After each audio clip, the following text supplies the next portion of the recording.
আসসালামু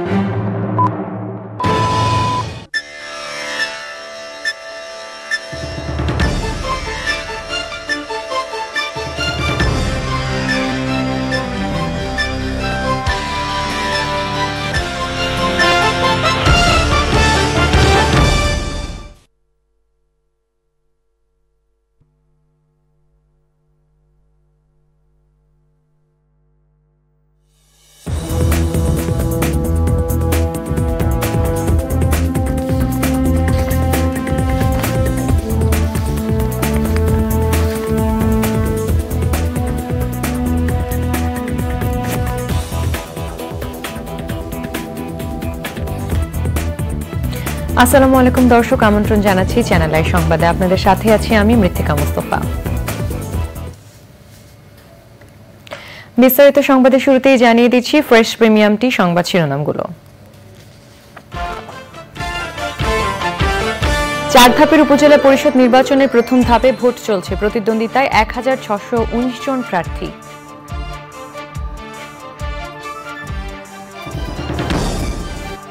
বোমা গ্রেনেড গুলি অতিক্রম করে দেশের সেবা করছেন বললেন প্রধানমন্ত্রী। 1-11 তত্ত্বাবধায়ক সরকারের বাধা উপেক্ষা করে দেশে ফেরেন মন্তব্য। বিশ্বকবি রবীন্দ্রনাথ ঠাকুরের 163তম জন্মবার্ষিকী আজ। রবীন্দ্র জয়ন্তীতে পাপিয়া সরোয়ারকে আজীবন সম্মাননায় ভূষিত করল চ্যানেল আই।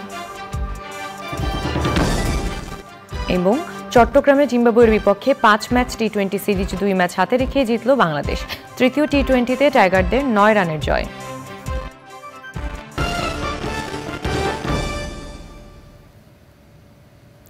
দর্শক, সংবাদ শিরোনামগুলো জানাচ্ছিলাম। আর এখনকার সংবাদ আয়োজন একই সঙ্গে চ্যানেলের ইউটিউব চ্যানেলে এবং চ্যানেলের ওটিটি প্ল্যাটফর্ম আই স্ক্রিনে লাইভ স্ট্রিম হচ্ছে।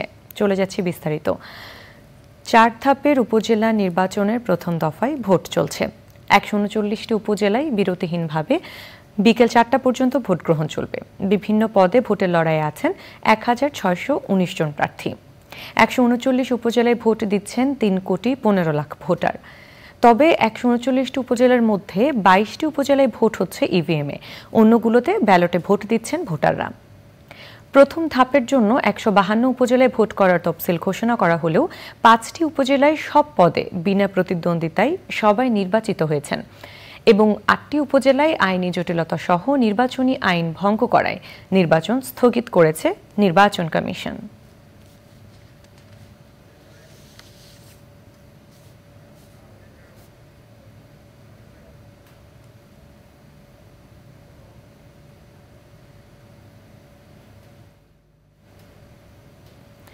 উপজেলা নির্বাচনের ভোটের খবর সংগ্রহে মানিকগঞ্জের সিংড়ায় আছেন সোমা ইসলাম।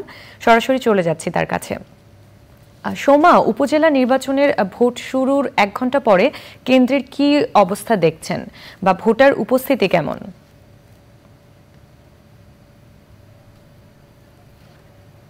সকাল থেকে একটি কেন্দ্রে গিয়েছিলাম সকাল 8টার দিকে, সেখানে কিন্তু দেখেছি ভোটাররা আসছে। আমি আছি সিংগাইরের একটি ভোট কেন্দ্রে, সেখানে হচ্ছে গারাদিয়া প্রাথমিক বিদ্যালয়। দেখতে পাচ্ছেন যে বৃষ্টি আছে, কিন্তু আকাশের অবস্থা কিন্তু বেশ খারাপ। সেখানেও কিন্তু ভোটাররা আসছেন। আপনি যে ভোটারে দেখলেন তিনি কিন্তু হুইল চেয়ারে এসে ভোট দিতে এসেছেন।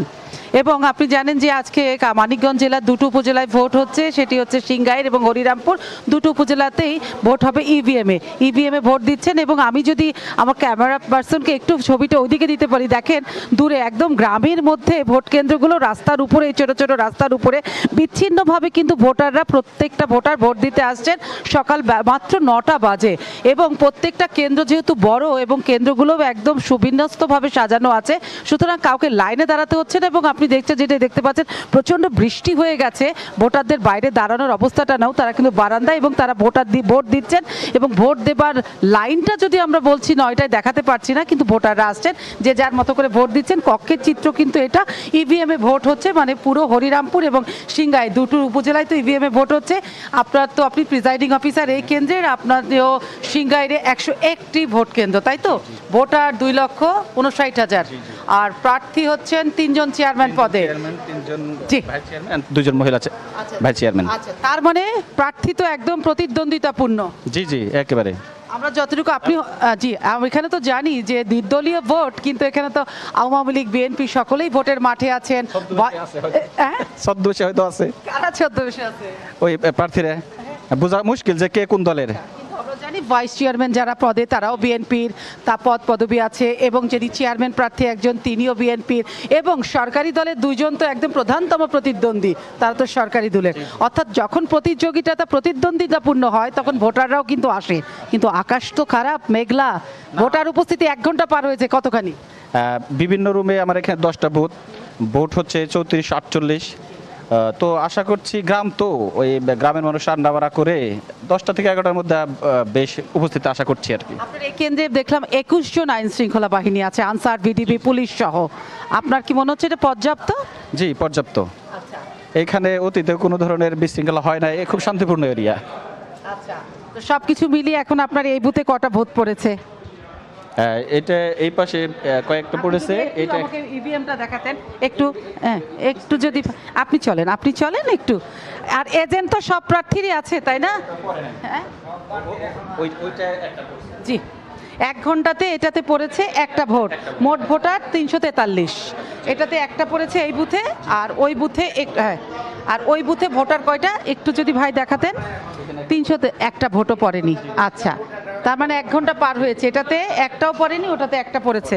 আর আপনার এজেন্ট কি সবাই আছে? সব রুমে সবাই দিতে পারে না, যেহেতু সবার সক্ষমতা এক না, তবে সব রুমেই আছে আর কি। চেয়ারম্যান প্রার্থী 3 জনই কি এজেন্ট? হ্যাঁ, ওনারা পেরেছেন। আচ্ছা, মৃত্তিকা প্রিজাইডিং অফিসার সাহেব কথা বলছিলেন, আর আমরাও দেখাচ্ছিলাম একটা ভোট কেন্দ্রের ছবি, এবং সেই ছবিটা আপনি দেখলেন যে 1 ঘন্টা পার হয়েছে, শান্তিপূর্ণ পরিবেশ আছে, আইন শৃঙ্খলা বাহিনী পর্যাপ্ত রয়েছে, এবং সব কিছু মিলিয়ে 4টা পর্যন্ত বিরতিহীনভাবে ভোট গ্রহণ চলবে। প্রার্থীরাও তাদের এজেন্ট দিতে পেরেছে। এই হচ্ছে 1 ঘন্টা পরের সিংগাইর উপজেলার ভোট কেন্দ্রের চিত্র। আমি পার্শ্ববর্তী একদম বর্ডার লাইনে দাঁড়িয়ে আছে হরিরামপুর উপজেলা, সেখানেও খানিক বাদে যাব, আমি দেখাবো যে সেখানকার ভোটার উপস্থিতি এবং ভোটের পরিবেশটা। ধন্যবাদ সোমা আপনাকে। কুষ্টিয়ার খোকসার নিশ্চিন্তপুর সরকারি প্রাথমিক বিদ্যালয় কেন্দ্রে আছেন ইফতেখার উদ্দিন, সরাসরি যাচ্ছি তার কাছে। ইফতি, ভোটার উপস্থিতি কেমন দেখছেন? ইফতি,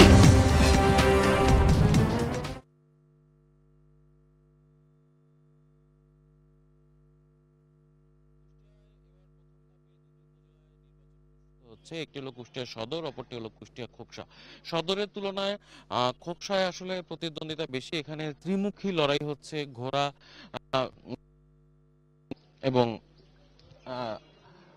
এইখানে আসলে আজকে আমি যে কেন্দ্রটিতে আছি, সকাল 8টায় ভোট গ্রহণ শুরু হওয়ার পর এখানে আমরা দেখতে পাচ্ছি যে ভোটারদের অতটা দীর্ঘ লাইন নেই, কারণ যেহেতু বৃষ্টি হয়েছিল গতকাল রাতে, এবং এখানে যেহেতু একদম প্রত্যন্ত অঞ্চল, সেই কারণে ভোটারদের চাপ অনেকটা কম। এই উপজেলা নির্বাচনে খোকসায় 50টি কেন্দ্রে আসলে ভোট গ্রহণ অনুষ্ঠিত হচ্ছে। এখানে পুরুষ ভোটারের সংখ্যা কিন্তু নারী ভোটারের চেয়ে একটু বেশি। যাদের আসলে আবাসস্থল আপনার এই ভোট কেন্দ্রের আশেপাশে গ্রামে বা পাশের গ্রামে, সেই এলাকার যে কক্ষ আছে সেই কক্ষে আসলে ভোট একটু বেশি পড়তে দেখা যাচ্ছে। অন্যদিকে একটু দূরবর্তী যে গ্রামগুলো, সেই গ্রামগুলোতে আসলে ভোটারদের উপস্থিতি কম। আপনি জানেন যে প্রথম দফায় 139টি আসলে 139টি উপজেলা নির্বাচন হচ্ছে। তবে ভোট কেন্দ্রে এখনো পর্যন্ত আমরা যে জিনিসটি দেখেছি, যে ভোট কেন্দ্রের এখন পর্যন্ত সার্বিক পরিস্থিতি ভালো, প্রশাসনকে অনেক তৎপর অবস্থায় দেখা যাচ্ছে। বিশেষ করে আমরা দেখেছি যে স্ট্রাইকিং ফোর্স বিজিবি এবং র্যাবের যে স্ট্রাইকিং ফোর্স, তারা টহল দিচ্ছে এবং প্রত্যন্ত অঞ্চলগুলোতেও আসলে তারা ঠিকমতো আসছে। এছাড়াও যে সতর্ক অবস্থানে আমরা দেখেছি যে পুলিশ, আনসার এবং গ্রাম প্রতিরক্ষা বাহিনীর যে সদস্যরা আছেন তারা বেশ সতর্ক অবস্থানে আছেন। প্রিজাইডিং অফিসারকেও আমরা দেখছি যে বেশ তৎপর থাকতে, কিন্তু ভোটার উপস্থিতিটা আসলে ঠিক যতটা থাকা উচিত সেই তুলনায় কম। এই কেন্দ্রে 3100-র মতো ভোট আছে, সেই তুলনায় 1 ঘন্টায় ভোট পড়ার হার কিন্তু বেশ নাজুক। মৃত্তিকা। ধন্যবাদ ইফতি। জাতীয় সংসদের প্রধানমন্ত্রী শেখ হাসিনা বলেছেন, 1/11 তত্ত্বাবধায়ক সরকারের সময় যুক্তরাষ্ট্র থেকে দেশে ফিরতে সরকারের যেমন বাধা ছিল, তেমনি আওয়ামী লীগের তখনকার সাধারণ সম্পাদক দলের নেতাকর্মীদের বিমানবন্দরে যেতে নিষেধ করেছিলেন। প্রধানমন্ত্রী বলেন, দেশের মানুষ এবং দলের নেতাকর্মীদের বলিষ্ঠতার জন্য অনেক বাধা, বোমা, গ্রেনেড হামলা ও সরাসরি গুলিকে অতিক্রম করে তিনি দেশ ও জনগণের সেবা করতে পারছেন। ওবায়দুল রশিদের রিপোর্ট। 2007 সালের 7ই মে তখনকার তত্ত্বাবধায়ক সরকারের রক্তচক্ষু উপেক্ষা করে জীবনের ঝুঁকি নিয়ে গণতন্ত্রকে বাঁচাতে যুক্তরাষ্ট্র থেকে যুক্তরাজ্য হয়ে দেশে ফেরেন আওয়ামী লীগ সভাপতি শেখ হাসিনা। দেশের মাটিতে ফিরতে সে সময় তিনি কী ধরনের বাধা বিপত্তির সম্মুখীন হয়েছিলেন জাতীয় সংসদে তা বর্ণনা করেন সংসদ নেতা প্রধানমন্ত্রী শেখ হাসিনা। একথা বলা হয়েছিল যে বাংলাদেশে ফিরলে ওই এয়ারপোর্টেই মেরে ফেলে দেবে। আমি বলছিলাম আলহামদুলিল্লাহ, আমি নিজের দেশের মাটিতে তো মরবো, কিন্তু আমি আসব। সমস্ত এয়ারলাইন্সকে নিষেধ করা হয়েছিল আমাকে যেন বোর্ডিং পাস না দেওয়া হয়। সেদিন আমি প্রতিজ্ঞা করেছিলাম যেভাবে আমি দেশে ফিরবো। এমনকি আমার দলের ভিতর থেকেও, তখন দলে যিনি সেক্রেটারি ছিলেন তিনি সবাইকে বলে দিয়েছেন কেউ এয়ারপোর্টে গেলে তাকে বহিষ্কার করা হবে। কয়েকজনের নাম নির্দিষ্ট করা ছিল। আর আমাদের নেতাকর্মী কেউ রাস্তায় থাকতে পারবে না। আমি শুধু এইটাই মেসেজ দিয়েছিলাম যে সকলেই থাকবে, তবে আমরা গেরিলা যুদ্ধ করেছি, সবাই ঘাসের সঙ্গে মিশে থাকবা। আমার প্লেনটা না নামা পর্যন্ত দরজা খুলবে, আমি বের না হওয়া পর্যন্ত তোমরা বের হবে না। প্রধানমন্ত্রী শেখ হাসিনা দেশের মানুষ এবং দলের নেতাকর্মীদের ধন্যবাদ জানান। হাজার হাজার মানুষ রাস্তায়, আমি ধন্যবাদ জানাই, কৃতজ্ঞতা জানাই আমার পার্টির নেতাকর্মীদেরকে যে সেই দিন তারা একদিকে সরকারের রক্তচক্ষু উপেক্ষা করেছে, আর একদিকে আমার দলের অভ্যন্তরে কিছু লোকের নিষেধাজ্ঞা অমান্য করে তারা রাস্তায় দাঁড়িয়ে থেকে আমাকে বলতে পারেন এটা সম্বর্ধনা শুধু না, আমাকে নিরাপত্তাও দিয়েছে।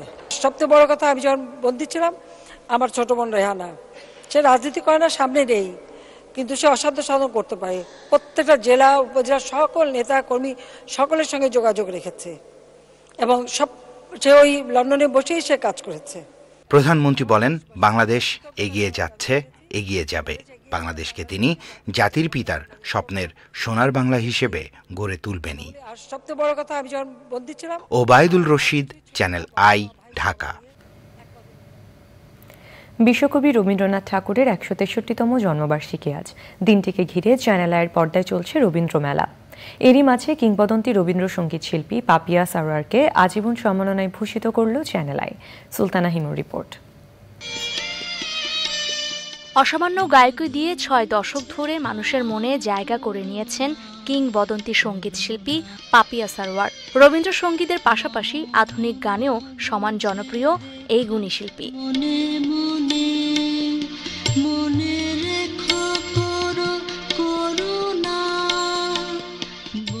১৯৬৭ সাল থেকে বেতার ও টেলিভিশনে গান করে আসছেন গুণী এই শিল্পী। সঙ্গীত জগতে অসামান্য অবদান রাখায় ২০১৩ সালে বাংলা একাডেমি থেকে রবীন্দ্র পুরস্কার অর্জন করেন তিনি। ২০১৫ সালে বাংলা একাডেমি ফেলোশিপ এবং ২০২১ সালে ২১শে পদকে ভূষিত হন শিল্পী। এবছর রবীন্দ্র জয়ন্তীতে পাপিয়া সারোয়ারকে আজীবন সম্মাননায় ভূষিত করল চ্যানেল আই। মানে এখনো যখন আছি, বেঁচে আছি, আনন্দ বেদনা সবটা নিয়েই আছি এবং সেটা বোধহয় সেটা আমাদের ছোটবেলা থেকেই বাড়ির পরিবেশ রবীন্দ্রনাথের ভিতর দিয়েই সবকিছু দিয়েই বুঝে নেওয়া। শিল্পীর হাতে চ্যানেল আইয়ের পক্ষ থেকে এই সম্মাননা তুলে দেন চ্যানেল আইয়ের বার্তা প্রধান ও পরিচালক শেখ সিরাজ এবং পদ্মশ্রী পুরস্কারে ভূষিত রবীন্দ্রসঙ্গীত শিল্পী রেজওয়ানা চৌধুরী বন্যা। পাপিয়া সারোয়ার, ফিরোজা বেগম, তার আগে আরও যারা ছিলেন, তারা বাংলাদেশের সঙ্গীতকে আজকে এখানে এনেছে। কি রবীন্দ্র, কি নজরুল, কি আধুনিক, যে কোনো গান কথাই বলি। তো আজকে পাপিয়া সারোয়ারকে চ্যানেল আইয়ের এই সম্মাননাটুকু তুলে দিতে আমরাও অনেক বেশি সম্মানিত বোধ করছি। আপনার সুস্বাস্থ্য কামনা করছি। আমরা দোয়া করব আপনি আরও অনেক দিন আমাদের মাঝে বেঁচে থাকেন। আমাদের পথিকৃৎ, আমরা যাকে অনুসরণ করেছি তাকে আমাদের অন্তরের কৃতজ্ঞতা জানাই। আজকে সাদি থাকলে সাদিও নিশ্চয়ই আমাদের সাথে থাকতো, কিন্তু দুর্ভাগ্য হলেও সত্য যে সাদি নেই, সেটা আমাদের মেনে নিতেই হচ্ছে। তাড়াতাড়ি পাপিয়া একদম আবার আগের ফর্মে আমাদের মাঝে এসে গান করুক। আজকের দিনে আমাদের সকলের এটাই প্রত্যাশা। গুণী এই শিল্পীর সঙ্গীত প্রজন্ম থেকে প্রজন্মে ছড়িয়ে যাবে বলে প্রত্যাশা করে চ্যানেল আই।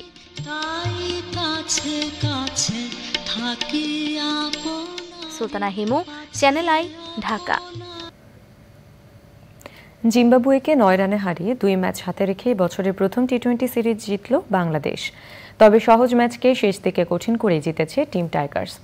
বন্দরনগরী চট্টগ্রামে টাইগারদের দেওয়া 166 রানের টার্গেটে খেলতে নেমে 9 উইকেটে জিম্বাবুয়ে থামে 156 রানে।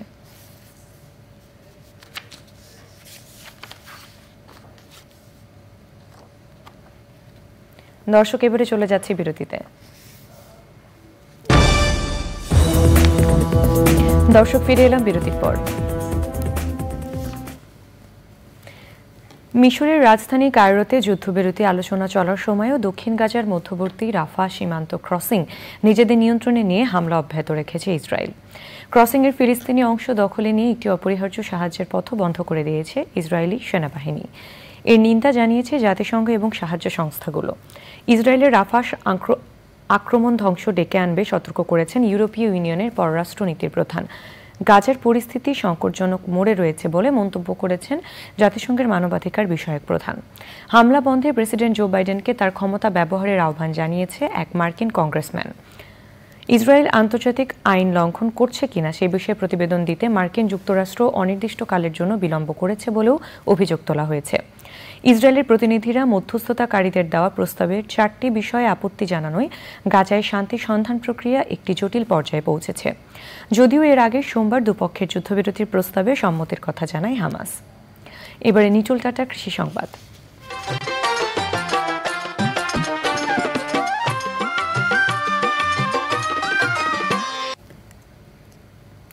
গত বছর কোরবানি ঈদে 30 লাখ টাকা দাম হাঁকানো রাজাবাবুকে নিয়ে এবার চরম বিপাকে পড়েছেন গরুটির মালিক।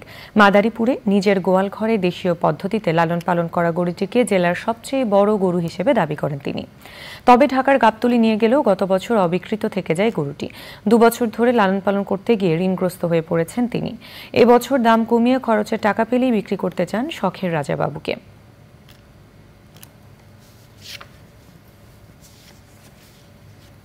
এখন দেখবেন প্রকৃতি সংবাদ।